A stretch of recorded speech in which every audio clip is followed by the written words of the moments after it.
Hoy continuaremos desde el capítulo 6 de Marcos y juntos empecemos a conocer esta hermosa catequesis que el Señor Jesús nos regala. Y en Jesús se cumple la profecía que Dios nos dio y decía, todos serán enseñados por Dios.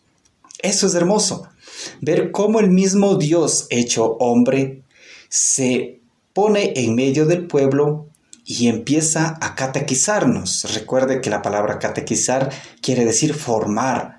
Entonces es el mismo Jesús quien día a día nos va formando. Y hoy, pues, a través de las Sagradas Escrituras, vamos conociendo, vamos descubriéndole a Jesús. Vamos viendo cómo Jesús se relaciona con sus discípulos. Y eso, pues, tiene que decir mucho a usted y a mí, porque de la misma forma como se relacionó con los apóstoles, también se va relacionando con cada uno de nosotros. Y es así como nosotros vamos conociéndole a Jesús. Entonces, si le conocemos a Jesús, pues qué bueno, porque ahí sí ya tenemos para hablar de Jesús. Si ya conocemos de Jesús, ya podemos explicarles con seguridad a nuestros hijos, a nuestros amigos, a nuestros familiares, de que quién es y qué hace Jesús en su vida y en mi vida. Les invito a que nos pongamos en actitud de oración y empecemos orando.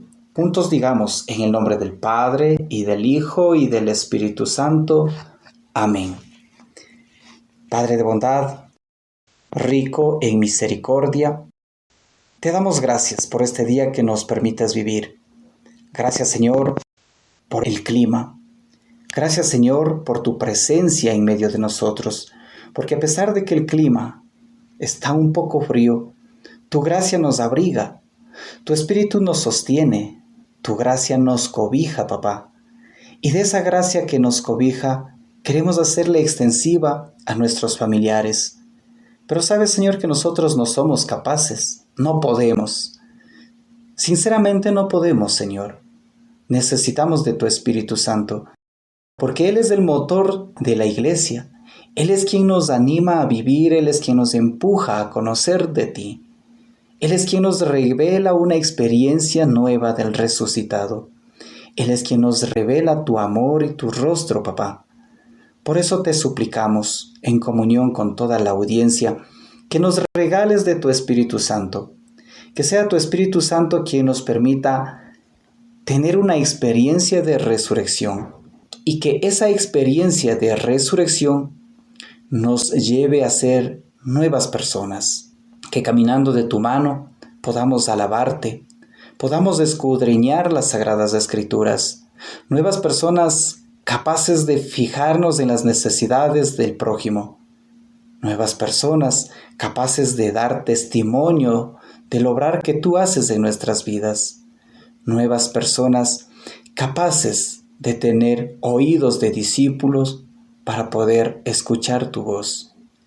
Por eso, Espíritu Santo de Dios, te pedimos que vengas, que nos acompañes y que nos abras el entendimiento, que nos abras el corazón, que transformes nuestro corazón, que transformes nuestra realidad personal.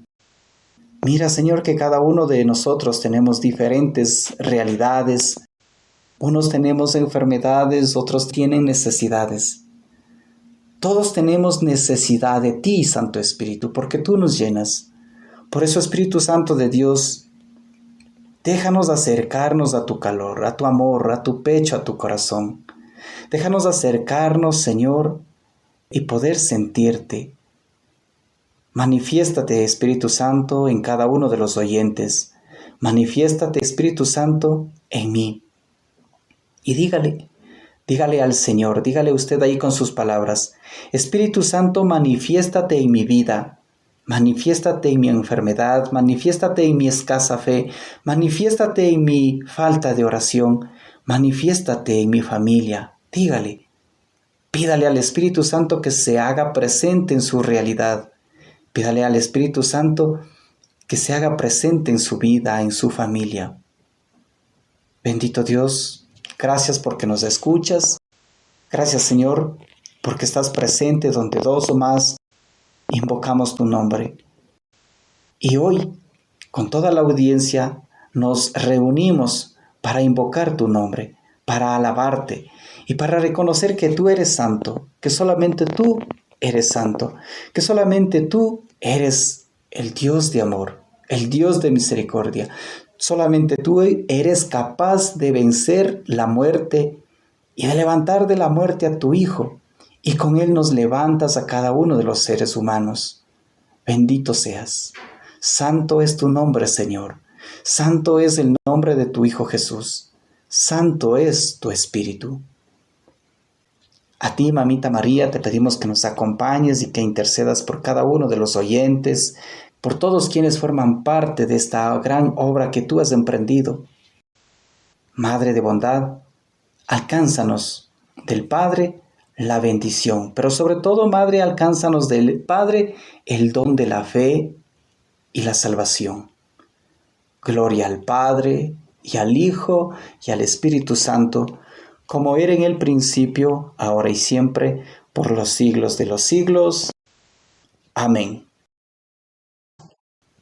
Continuemos con el texto de Marcos capítulo 6, versículos del 1 y siguientes. El texto dice lo siguiente: Al irse Jesús de allí, volvió a su tierra acompañado de sus discípulos. Cuando llegó el sábado, se puso a enseñar en la sinagoga y mucha gente lo escuchó con asombro. Se preguntaban, ¿de dónde le viene todo esto? ¿Qué pensar de ese don de sabiduría? ¿Y cómo explicar el poder milagroso que tiene en sus manos? ¿No es este el hijo del carpintero, el hijo de María y el hermano de Santiago, José, Judas y Simón?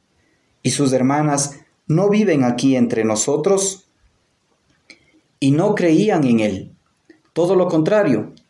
Jesús les dijo, a un profeta solo lo desprecian en su tierra, en su parentela y en su familia.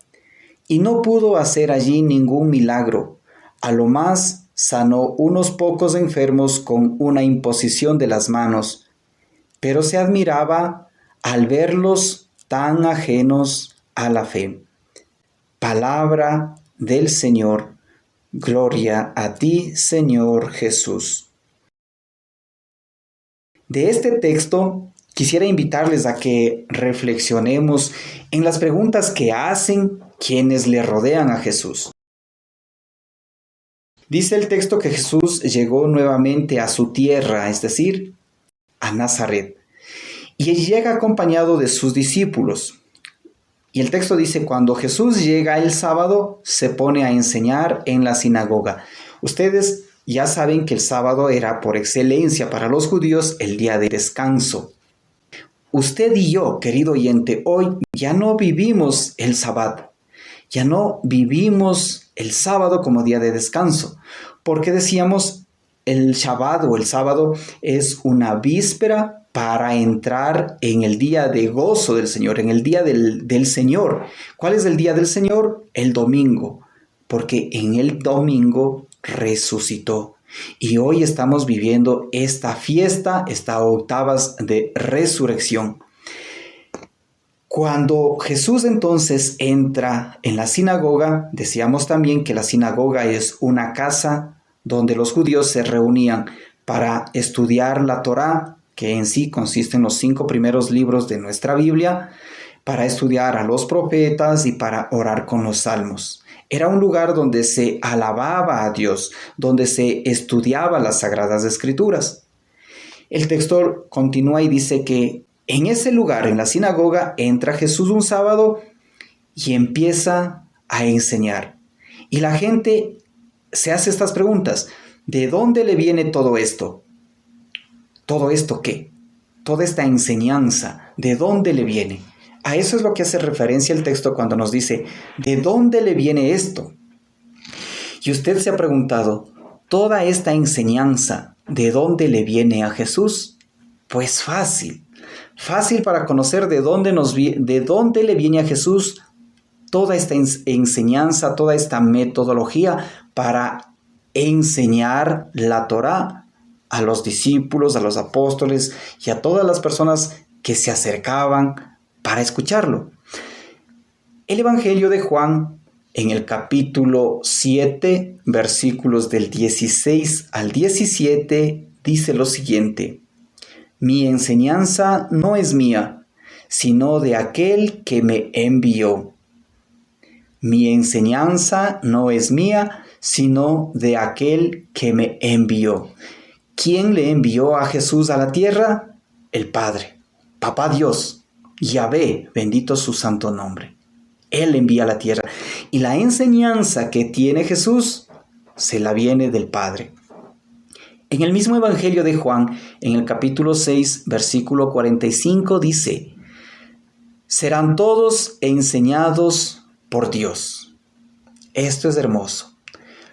El pueblo judío, hasta antes de la llegada de Jesús, tenía como maestros, como intérpretes de las Sagradas Escrituras, a los profetas, a los sacerdotes, a los fariseos. Pero llega Jesús, se encarna en María, tiene su etapa de desarrollo, tiene su etapa de crecimiento, tiene su etapa de formación, porque los primeros catequistas de Jesús, pues ahí tenemos a María y de seguro estuvo San José. Llega el tiempo de la vida pública de Jesús. Jesús inicia con el ministerio de evangelización y empieza Jesús a enseñarnos en persona. Y así es como se cumple la profecía de Dios. Serán todos enseñados por Dios. El mismo Dios hecho carne, el mismo Dios hecho hombre, ahora se pone en medio del pueblo y nos explica las Sagradas Escrituras. La segunda pregunta que hace el pueblo que duda de Jesús, le van a decir: ¿qué pensar de este don de sabiduría? ¿Qué pensar de esta sabiduría? ¿De dónde le viene tanta sabiduría?, le dice el pueblo. Se preguntan, no faltan por ahí los que dudan. Y fíjese, ¿de dónde le viene la sabiduría de Dios a Jesús? Pues del Padre. ¿Y por qué? Porque Jesús es la sabiduría. Sí, querido hermano, Jesús es la sabiduría. Revisemos el libro de la sabiduría en el capítulo 2, versículo 13. Y les comparto bien el texto. Sabiduría, capítulo 2, versículo 13. Y Sabiduría, capítulo 9, versículo 18. Solamente para hacer un resumen de que Jesús es la sabiduría. Capítulo 2, versículo 13 del libro de la sabiduría. Este texto se refiere a Jesús. Este texto está mostrándonos de que las personas que le rodean a Jesús, pues incluso se quejan y les dicen: su conducta no es como la nuestra. Él viene a oponerse a nuestra enseñanza. Y el versículo 13 dice lo siguiente: se enorgullece de conocer a Dios y se llama a sí mismo Hijo del Señor. El capítulo 9, versículo 18 del mismo libro de la sabiduría concluye: gracias a la sabiduría se enderezaron los pasos de los mortales. Los hombres aprendieron lo que a ti te agrada y por la sabiduría se salvaron. Hermoso el texto. Este texto les recomiendo. Sáquele tiempito a su vida, disminúyale unos minutitos a su tiempo de descanso o de hobby y leas el libro de la sabiduría, que es muy hermoso. Este libro de la sabiduría nos revela que Jesús es la sabiduría, porque Él es quien conoce al Padre.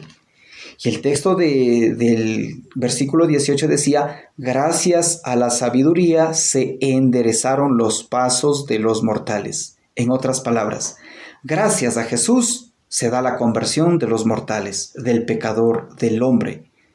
Y la segunda parte de este versículo dice: los hombres aprendieron lo que a ti te agrada. ¿Qué es lo que a Dios le agrada? El amor. ¿Qué es lo que a Dios le agrada? Testificar de que Jesús es el Hijo de Dios. ¿Qué es lo que a Dios le agrada? Que cumplamos sus mandamientos. Y gracias a quien aprendimos todo esto, gracias a Jesús, que se encuentra en medio de discípulos y de apóstoles y de toda la iglesia, enseñándonos, explicándonos. Y la tercera parte de este versículo dice, y por la sabiduría se salvaron. ¿Quién entregó su vida en la cruz? La respuesta usted ya lo ha dicho. Jesús. ¿Quién resucitó de entre los muertos? Jesús. Bendito Dios. Volvamos al texto de Marcos. Luego los discípulos están rodeando a Jesús y los incrédulos le van a decir, ¿y cómo explicar este poder milagroso que tiene en sus manos? Fíjese cómo se preguntan ellos, pero ¿cómo? ¿De dónde viene este poder que hace con sus manos? ¿De dónde el poder de curar a los enfermos? ¿De dónde el poder de expulsar demonios? Y para entender esta respuesta, les invito a que revisemos el texto de Lucas, capítulo 11, versículo 20. Jesús les está reprendiendo a los fariseos cuando le han dicho, Jesús, es que usted expulsa demonios porque tiene el poder de Belcebú. Belcebú es el príncipe de los demonios. Y ahí es donde Jesús les reprende a los fariseos y les va a decir, pero si yo expulso a los demonios con la fuerza del diablo, pues se supone que estoy dividiendo el reino. Y el versículo 20 de Lucas dice, pero si yo expulso a los demonios con la fuerza del dedo de Dios, quiere decir que el reino de Dios ha llegado a ustedes. Nótese cómo Jesús les va enseñando y cómo Jesús les va dibujando, en otras palabras, porque no hay otra expresión para decirlo. Jesús les va dibujando para que puedan entender.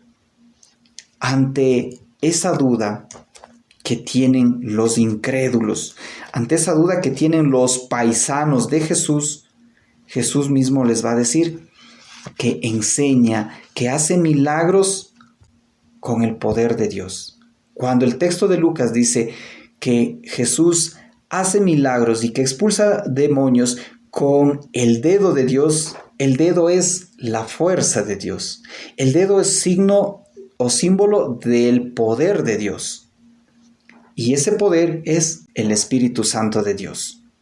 Por eso Jesús utiliza esta enseñanza para que usted y yo comprendamos que cuando usted es testigo de un milagro, cuando a usted Dios le da una revelación, toda esta revelación, todo este milagro, toda esta sanación, todo lo que usted y yo podemos entender de las Sagradas Escrituras, no es por nuestro esfuerzo, es porque el poder, es decir, el Espíritu Santo de Dios, se va manifestando.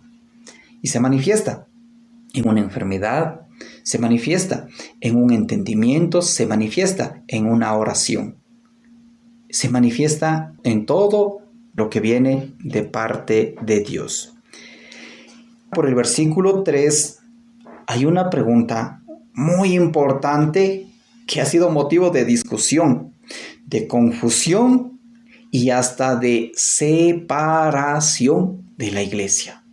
Bueno, yo concluyo, y conversábamos con mi esposa, que uno se aleja de la iglesia católica porque no conoce de Dios.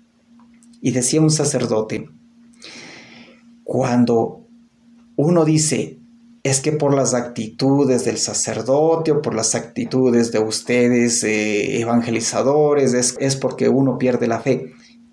Y nuestro sacerdote decía, uno no puede perder algo que nunca tuvo. Entonces, uno no puede decir que ha perdido la fe en Jesús porque nunca la tuvo.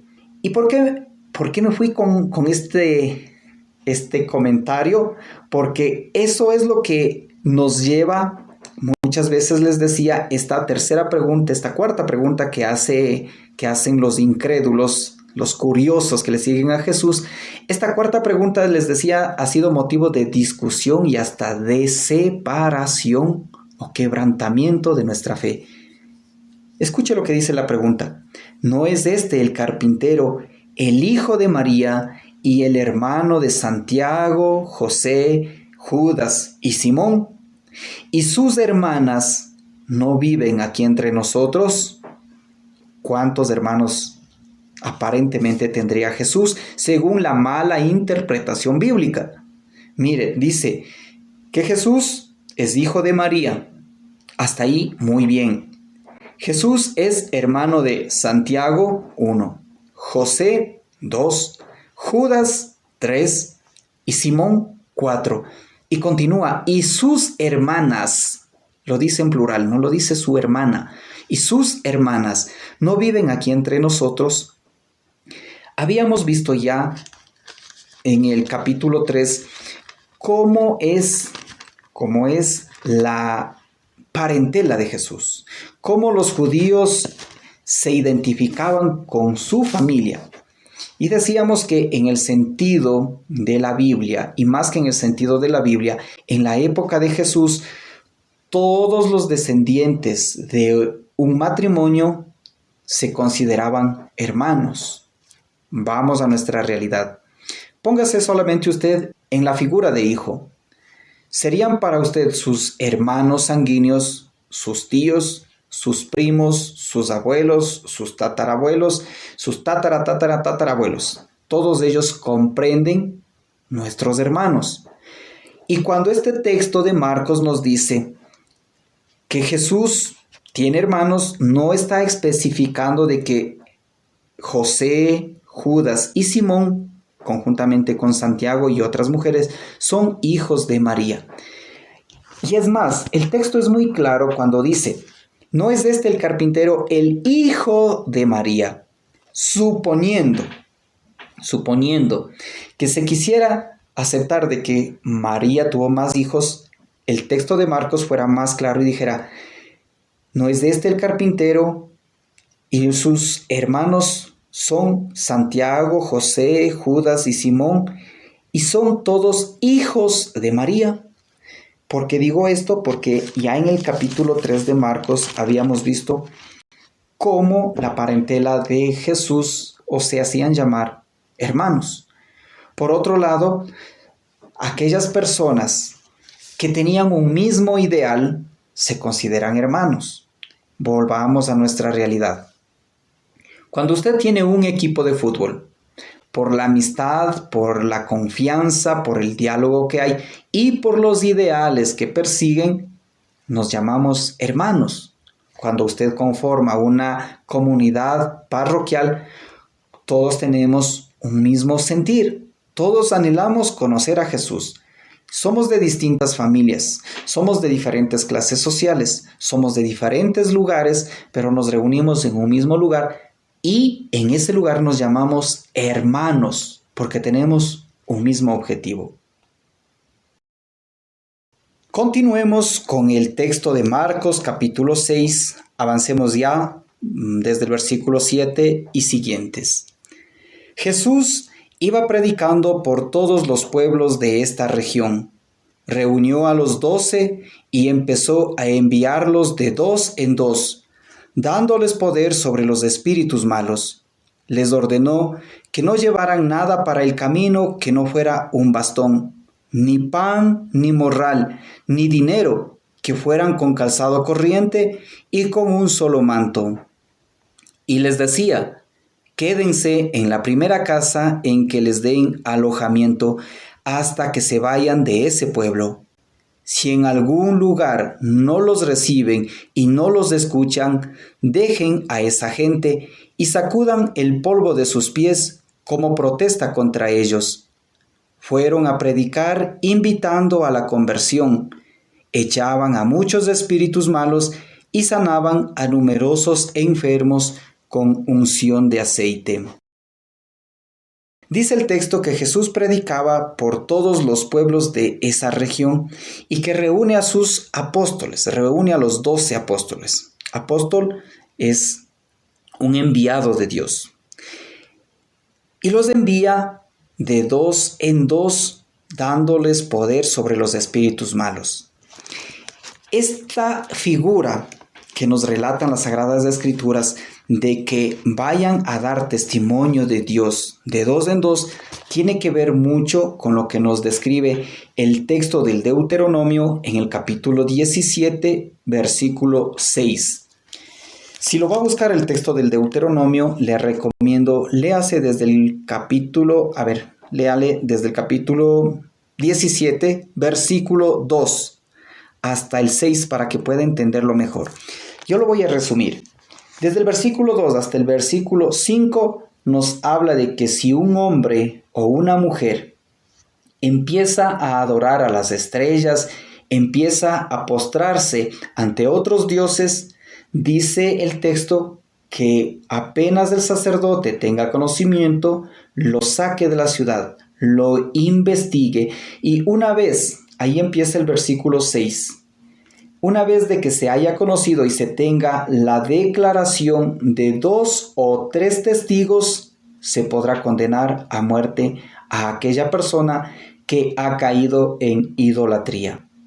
Cosa semejante nos va a decir el libro de Números en el capítulo 35, versículo 30. Números capítulo 35, versículo 30. Nos va a decir que se requiere el testimonio o la declaración de 2 personas, de 2 o 3 personas. No se podía juzgar a una persona o no se podía sentenciar a una persona por la versión de un solo testigo. Y por eso es que Jesús manda a los apóstoles de 2 en 2 porque muestra unidad, porque nos muestra comunión. Comunión quiere decir unión común. Entonces, cuando los testigos de Jesús, que son los apóstoles, salen a predicar, ese testimonio de 2 quiere decir que vale. Ese testimonio de 2 debe ser acogido. Y ese testimonio de Dios es visto con agrado por parte de Dios. Pero bueno, usted va a decir, ¿sabe qué? ¿Qué pasa con los sacerdotes? Pues bendito Dios. También reciben ese mismo envío de 2 en 2. Lo hacen de manera prefigurada, pero en sí están viviendo en comunidad. ¿Qué pasa con un misionero? ¿Qué pasa con un misionero que anda solo? Pues sí, tiene la bendición de Dios. Ha sido enviado por el obispo o por el sacerdote, ha sido enviado para ir anunciando el evangelio de Dios. Pero volvamos al texto de Marcos, cuando nos dice que los apóstoles empiezan a predicar y reciben el poder de Jesús para expulsar espíritus malos. Esto nos muestra que Dios les faculta a los apóstoles 3 cosas, decíamos. Dios llama a una persona, llama a los apóstoles, nos llama a usted y a mí, querido oyente, para 3 cosas importantes. Nos mostraba ya el texto del mismo evangelio de Marcos. Marcos capítulo 3, versículo 13 nos decía que Jesús llama para que estemos con Él, para predicar el evangelio y para expulsar demonios. Y acá una vez Jesús les confirma esa misión del apóstol. Y hoy el Señor a usted y a mí nos recuerda que como bautizados, que como personas que vivimos los sacramentos, estamos llamados a eso, a vivir con Él. Es decir, a ser sus discípulos, a caminar con Jesús, a leer las Sagradas Escrituras, a participar de la vida sacramental. Esto incluye todos los sacramentos: bautismo, comunión, confirmación, reconciliación. Y el texto también nos decía que Jesús nos llama para anunciar o para predicar la buena nueva. Esta es su misión en casa, con su familia, con sus amigos, en el trabajo. Esta es su misión y mi misión. Sería hermoso cumplir con los ideales de Dios. Dios quiere que todos en un trabajo hablemos de Dios, pero en la realidad no se da. Y en algún programa decíamos, ¿por qué? ¿Por qué no podemos hablar de Dios? Porque no conocemos de Dios. ¿Y por qué no conocemos de Dios? Porque nosotros como padres les enseñamos a nuestros hijos a sumar 2 más 2 es 4. Les enseñamos a pronunciar sus primeras palabras. Les enseñamos a balbucear la palabra papá. Les enseñamos a balbucear la palabra mamá. Pero no les enseñamos a orar. No les hablamos de Dios. Porque nosotros mismos desconocemos. Qué hermoso sería que en la casa usted y su familia, y que en mi casa se hable el mismo lenguaje. ¿Cuál lenguaje? El amor. ¿Cuál lenguaje? Jesús. ¿Cuál lenguaje? La lectura de las Sagradas Escrituras. ¿Cuál lenguaje? Una oración, el rosario. Pero no pasa. Y fíjese que Jesús, en el Evangelio de Mateo, en el capítulo 28, versículo 20, nos va a decir, vayan y hagan que todos sean mis discípulos. Y en el versículo 20 les dice, enséñenles todo lo que les he encomendado. A nosotros en el bautismo y cuando cursamos la catequesis previo a la celebración de los sacramentos, a nosotros nos enseñan muchas cosas de Dios, muchos mandatos de Dios, pero no lo cumplimos. Entonces, si nosotros no enseñamos a nuestros hijos cómo nuestros hijos pueden hablar de Dios, cómo nuestros hijos pueden alabar a Dios, y ahí es donde nos gana la vergüenza porque no estamos acostumbrados, porque desconocemos. No podemos hablar de algo que desconocemos. Poniendo un ejemplo, 2 personas que se conocen recién, no pueden tratarse como amigos, no pueden ir a decir a las demás personas cómo se llama, dónde vive, a qué se dedica, qué hace su tiempo libre, qué profesión tiene, cuál es su credo. No pueden porque no se conocen. Y eso nos pasa con Dios. Nos cuesta a nosotros como padres hablar de Dios, nos cuesta a nosotros como personas, como cristianos, orar porque no tenemos una relación con Dios, porque incumplimos este mandamiento que Jesús nos dice, que nos llama para que estemos con Él. Y a veces nosotros únicamente estamos con Jesús solo los domingos, o a veces solamente en Pascua, o solamente en Navidad, y eso también desde una manera económica. Nos llama para predicar y no sabemos nada de las Sagradas Escrituras. Y con razón nosotros no podemos expulsar demonios. Y para expulsar demonios no necesitamos de que usted realmente haga un ejercicio de exorcismo. Con la lectura de las Sagradas Escrituras, usted explicando, haciendo la lección divina, a usted y a mí, Dios nos concede la gracia de expulsar ese demonio de la mentira, ese demonio o ese espíritu de la lujuria, ese espíritu de la envidia, ese espíritu de la rebeldía. Fíjese cómo el Señor nos llama para instruirnos y para redimirnos. La invitación de Jesús es a que vivamos con Él. Pero el texto de Marcos en el versículo 10 continúa y dice, quédense en la primera casa donde les den alojamiento y permanezcan ahí hasta cuando se vayan del pueblo. Y el versículo 11 dice, si en algún lugar no los reciben y no los escuchan, dejen a esa gente y sacudan el polvo de sus pies como protesta contra ellos. Este mandamiento de Jesús tiene que ver con otra disposición del Antiguo Testamento, porque cuando los judíos pasaban por pueblos paganos, tenían que sacudirse el polvo de las ropas y de los zapatos para que no se les peguen las impurezas. Por eso Jesús les va a decir, si hay gente que no los escucha, sacúdanse el polvo de los pies, para que no se les pegue las impurezas. Pero, ¿qué tiene que ver este tipo de impurezas con nosotros?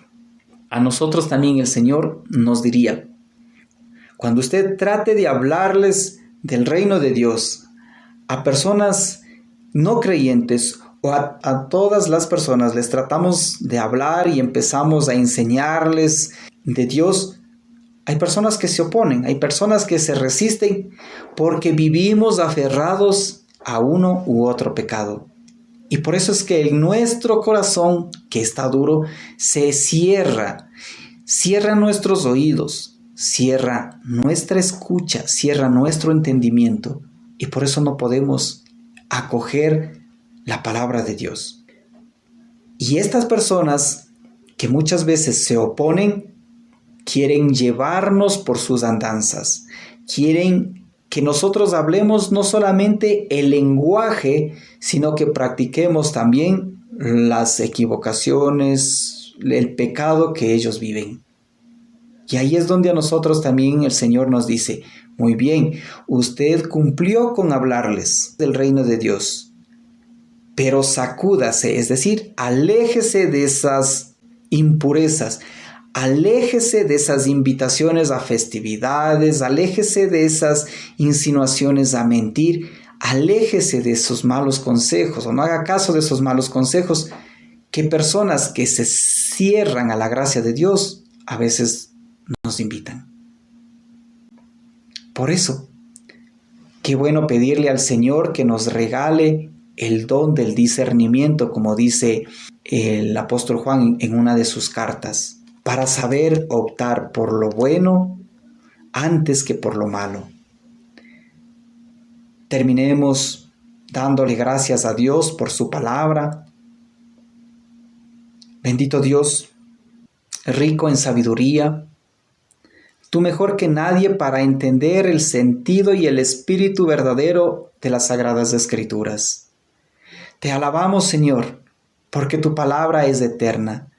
Te alabamos, Señor, porque tu palabra nos escudriña, porque tu palabra nos transforma, porque tu palabra cambia corazones. Al corazón frío lo abriga, al corazón de piedra lo transforma en corazón de carne, porque tu palabra nos regala el don de la fe y el don de la salvación. Así como a la hemorroísa le dijiste, tu fe te ha salvado. Así, Señor, hoy nosotros, en comunión con toda la audiencia, te pedimos que nos regales la fe y nos regales la salvación. Teniendo esta gracia, podremos hablar el mismo lenguaje con nuestra familia, con nuestros amigos. Para ti, Señor, sea la gloria por los siglos de los siglos. Amén.